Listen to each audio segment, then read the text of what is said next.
Ready? Yes, sir. All right, 3, 2, 1. What's up, and welcome back to Propels Talk. I have no clue what episode it is. Doesn't matter. It's trade deadline day. I'm here with Steve. How we doing? Good, bud. Excited I guess excited to talk about what we did today. I'm not exactly sure. I don't know yet, but yeah. Other than what, other than what we did, man. I mean, it was exciting around the league. I mean, we're not going to talk about that today, but I mean, geez, man, it's just another lackluster little deal we got here. Very much. I feel like I showed up to a steak dinner and I got like a burger on a plate. Cornbread was stale, Yeah, shit like that. Nothing went right. Sides weren't seasoned. That lumpy mashed potatoes. Look, it's serviceable, but it didn't it didn't knock my socks off. What exactly did we get again? Let's get into this. Yeah, we moved JJ Redick and everybody's favorite big guy, Nicolo Melli, to Dallas for James Johnson and Wes Iwundu. Check my pronunciation on Wes. Not 100% sure. I think it's Iwundu, but whatever. Iwundu it do. Yeah, incredibly lackluster. Obviously, we went into the day. I won't call it high hopes. I tweeted before, kind of early in the morning, that Pels fans should probably temper expectations, just because I thought it was going to be incredibly difficult for us to move Bledsoe. He's playing so poorly. The contract is pretty ugly. And I just didn't get the feeling that unless somebody knocked our socks off with a deal, either we were going to do anything. And by knock our socks off, I think it would have had to have been both the right player and we would have had to have the willingness to move off of some of those picks, down the road. I just don't think I don't think there was any market for Bledsoe, period. So let's just we can just push that one to the side. A lot of folks really I'll say, go ahead. I'll say the only market that there was for Bledsoe was if somebody came calling for Lonzo and we could somehow package him in with the deal, just kind of as a salary dump in a way. I mean, yeah, he was the only real chip that we had. I mean, we didn't get into it, but the only real chip that we had in this whole situation was Lonzo. And when they came out and said that they weren't moving him right off the bat, I didn't expect anything else to happen. Yeah, the problem with that strategy of just sort of attaching Lonzo to Bledsoe is theoretically the only teams that would have wanted Lonzo were teams that would have thought that they would have wanted to re-sign him in restricted free agency. So you're kind of tying yourself in next year to the idea of, I'm going to probably have to give this dude $20 million ish to keep him around. That's fine. Whatever. If you think that's what Lonzo's worth, attaching him to Bledsoe though doesn't absolve you of the next 2 years and $40 million for Eric Bledsoe. So that's why that strategy was just sort of never going to work, at least in my opinion. The only way you were getting rid of Bledsoe was attaching him to picks and sending him to a team that was sort of just unloading and looking to just take on picks, right? Like what Oklahoma City has been doing, kind of like what Houston is doing. You just saw the Magic do a lot of that today, where it's like, hey, look, we're just sending shit out and we'll take back decent young players but preferably picks. So I didn't think the Pelicans were ever going to do that. I'm curious, and we'll obviously probably never know. I'm curious what the market was for Lonzo. I tend to think there really wasn't one. There was stuff that came out. Apparently, the Knicks kicked the tires. The Bulls, I think, kicked the tires. We heard earlier in the week that Atlanta had offered something with Cam Reddish. I'm not going to say there wasn't a market. I just wonder if our asking price was either so high or that we were saying, do we really want to do Lonzo for a young player type thing that's not going to help us when we're sort of fringe playoff right now? I don't know. I want to put on my tinfoil hat here. All right. Do it. I like it. Do you think this dickhead LeVar had anything to do with this. In what I mean, when he came out and said this whole thing, last week, that there were people knocking on the door for Lonzo, but then he opens his mouth and makes it seem as though that Lonzo doesn't want to be there. Maybe just people took a step back and was like, maybe we'll wait till the offseason and not give up any assets. I don't think so. I think people just sort of take. I truly don't think anybody pays LeVar even a fucking ounce of a mind anymore. I think his stuff is just like, no. LeVar came crawling out of his hole.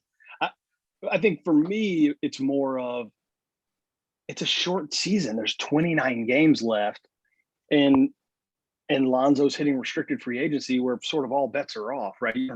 Right. You may get nothing. You may have to match an offer sheet of 22, 23, $24 million a year. The gap is so big and the risk is so high that I don't think anybody wanted to give anything of any value up for him because, you're either sitting there saying, well, shit, I'll just take my shot in restricted free agency in a couple months, or, right. Or you're just going to give them to me for basically nothing because, we're talking about 29 games and the type of teams that, I think we'd be trying to move them to aren't really factors anyway. I mean, the Clippers are another team, right? Like the Clippers don't have shit to give you. Right. We weren't going to take Lou Williams and a bag of peanuts for Lonzo. Just keep him here and figure it out in the offseason. But I just sent this tweet out a little while ago, and I want to get your opinion on it because I think you're going to have a funny opinion on it. I'm getting major Eric Gordon offseason vibes whenever he hit restricted free agency and the whole franchise. Because think about it, you had just traded Chris Paul, and the package you got back was like Eric Gordon, Aminu, and I think who was the big white dude? Chris Kaman.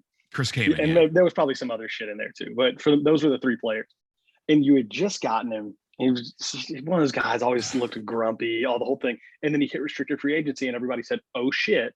The Phoenix Suns offer him this ridiculous contract that, in hindsight, we didn't want to give him, and we wouldn't have offered him. But you're sitting there and your hands are tied because it's restricted free agency, and you're saying, "Damn, I either don't match this or I lose this guy for nothing." And I have a hunch that was another. That's where we're going to be here in 2 months, 3 months. Maybe so, man. Because I mean, I felt that way. I wanted to sign Eric Gordon when that whole thing went down solely because we would have had nothing left to show for Chris Paul. We would have had nothing. Like every pick that we had, like Kaman had left. Al-Farouq Amino is a person that I actively booed all the time. I can't believe he's still in the league. Chief. Oh my. But yeah, he man, I liked it at the time. And like you said, like I think you're absolutely right. I mean, this is a spot on possibly, and that's another thing. What do we have left to show for AD if he leaves? Other than Ingram, I mean, that's a good one though. But yeah, man, it's up there, and especially being it restricted, it's all the same. It's definitely all the same feels. Oh, absolutely, and I think what's scary is that, and Justin and I have sort of talked, argued this with each other ad nauseum. What makes me really nervous is, let's just say, because the Lonzo crowd is split so down the middle of people that are like, we got to trade him. I think he's he is what he is type of thing. And you've got this other crowd of people that love him, that think that, if Eric Bledsoe wasn't here, you put Lonzo Ball back in his natural position, point guard, he play makes, he's got this chemistry. There's like, it's just so split down the middle. I am on the side of people. There are those flashes of that. Like it's there. Yeah. There are. I think what scares me the most is not so much Lonzo the player. It's Lonzo as an asset. And what I mean there is that if you bring Lonzo back, let's just say I don't know, whatever the number would be, right? Let's just say we get something on the order of 3 years, 21 million, 22 million bucks a year, right? That basically locks you in for the rest of Brandon Ingram's max extension with a core of Lonzo Ball, Zion Williamson, Brandon Ingram. My opinion is that team doesn't win shit. That's just my opinion. I don't think that quote unquote big three is good enough to really do anything, major, right? I mean, they'll probably make the playoffs, 6 seed, 7 seed, whatever. Right. That's what scares me the most about locking into those guys long term. And I had we had a bunch of people tell us today, well, you can bring Lonzo back and then try and trade him down the road. Well, there's been a shitload of people that have done bad deals in restricted free agency, and then you sit on that damn thing. Gary Harris is a perfect example. Denver's been offering Gary Harris to anybody that'll listen for 2-3 years now, and they're just now able to get rid of him. They finally did it, and they actually got a halfway decent deal. So maybe I'm sort of proving myself wrong, but I don't love that strategy. I don't know. I think the Pels have put themselves in a really, really awkward place this summer. A really awkward place with very little leverage. Yeah, I mean, look.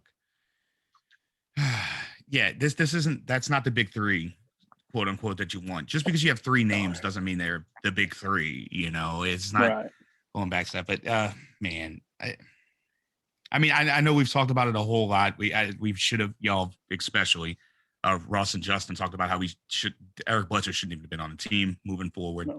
I mean, you look at a guy like George Hill, who we could have had, but he's also on the move now. So, Oh, did you realize? Did you hear that every single Gary in the league was traded today? I think I did hear something crazy like that, which is absurd.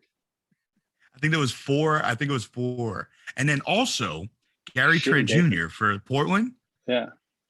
He and his father were traded from Portland to where did he go?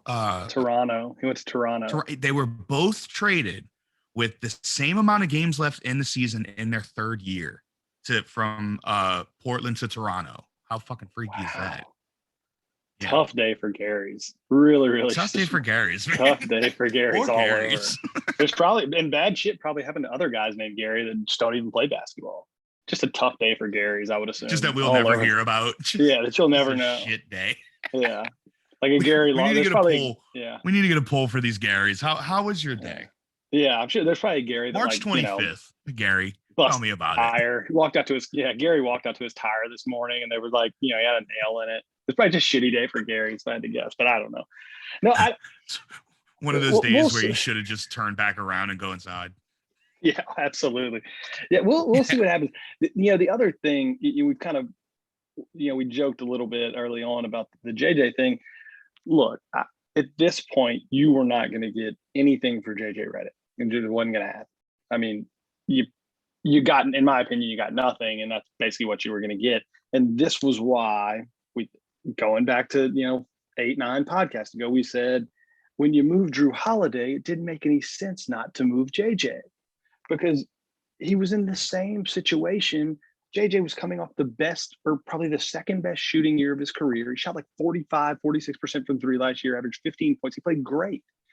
You had the opportunity to move JJ this summer with a whole year left on his deal, coming off of a year where he shot the fucking lights at him. And we didn't. You sat there and like people are always like, well, you're armchair GM. And like, well, no, I'm not armchair GMing. But like clearly there would have been a market for JJ Redick before this season started.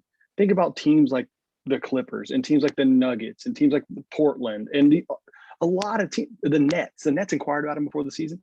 All those teams that are sort of veteran laden, that are looking to get into the playoffs, have somebody that can get out there, shoot, give them 15 minutes a night, spread the floor.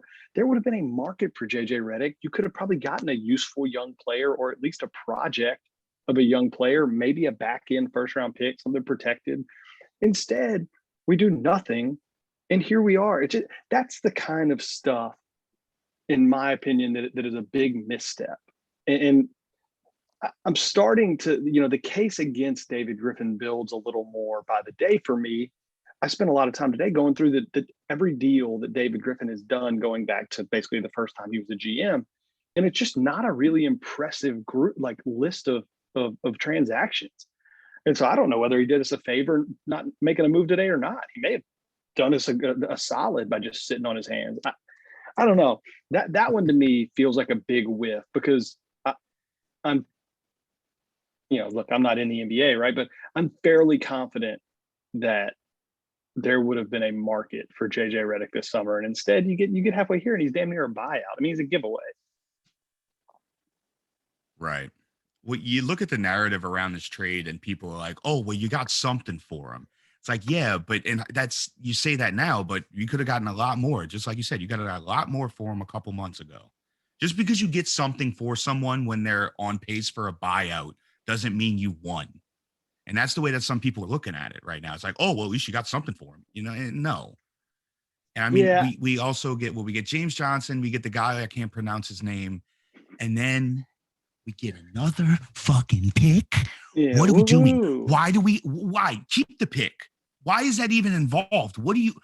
Dave Griffin must have some fucking master plan to go after some type of just great all-star that we don't know about. I don't know. There's 12 roster spots. Second round picks don't move the needle for all stars. I mean, everybody gets so excited about throwing these fucking stupid second round picks in there. It's like, think about how excited people. I mean, yeah, just look at this year, right? Think about this year, this draft. We went into this draft with like 6 picks, right? 3 first rounders, I think, and 3 or 4 second rounders, and we come out of it with like 2 players. We moved, I think, 2 of the second rounders for like cash considerations or something. Those second round picks, people forget, like the roster isn't 25 people, and we don't have a G League team. That's what I'm saying. The roster isn't 25 people deep. It's not the NFL. Right. Like, you don't have a full practice squad. Like, okay, what are you going to do with these guys? I mean, where the fuck is Didi at? Does anybody is he on this earth somewhere? Oh my, right? Everybody was so high on this guy, especially in the offseason. You heard this chatter, from people who really know the organization that, oh, they're high on him. He's over there in Brazil. He's lighting it up. What's he doing? We need help now. No. Like, why not get him over here now and get him some meaningful minutes? And I guess we can't say that because we look at the guys that we have now and we can't even get them meaningful minutes. So I don't know. I have no idea. Jesus, man. Yeah, I don't know. I wasn't real thrilled with the deal. I mean, you can getting excited about James Johnson is like, I don't know. It's like getting excited about finding like an old Hershey Kiss in the bottom of your candy drawer or something. It's like, I was gonna say cool. like a dry gas station chicken salad sandwich. Yeah, like it fills your stomach. I like the taste. Like, yeah. Yeah, it fills me up and it does a little something for me, but I'm not going out of my way to fucking get it. But yeah, definitely not bragging about it to your girlfriend when you get home. Like, hey, you know what I had for lunch? One of those like nasty, like it comes in like weird packaging, chicken salad sandwiches. Yeah, the one that you open, it's already cut in half. Yeah, like no, you just get it and you like eat it in your car before you like get back on the road and you just sort of go about your day. That's what James Johnson is. James Johnson is not someone you get excited about. He just is like, he just fills your belly. That's it. That's all we got today. We got a snack. We'll see. Licking our fingers after Cheetos. That's what we got today. Basically all we got. So I don't know. We got Melly off the roster. I don't know. We did. That silver lining. Silver lining there? Melly. Yeah. But again, another second round pick, man. Like I said, why is that even involved in the conversation? If I was David Griffin and they came to me and they said, hey, we're gonna give you a second round pick, I tell them to fuck right on off. I got enough of those. I don't need any more of those. Let's do something different here. Like, just get the step in. That's the way I would look at it. I don't know. It's I'm with you. Just another lackluster.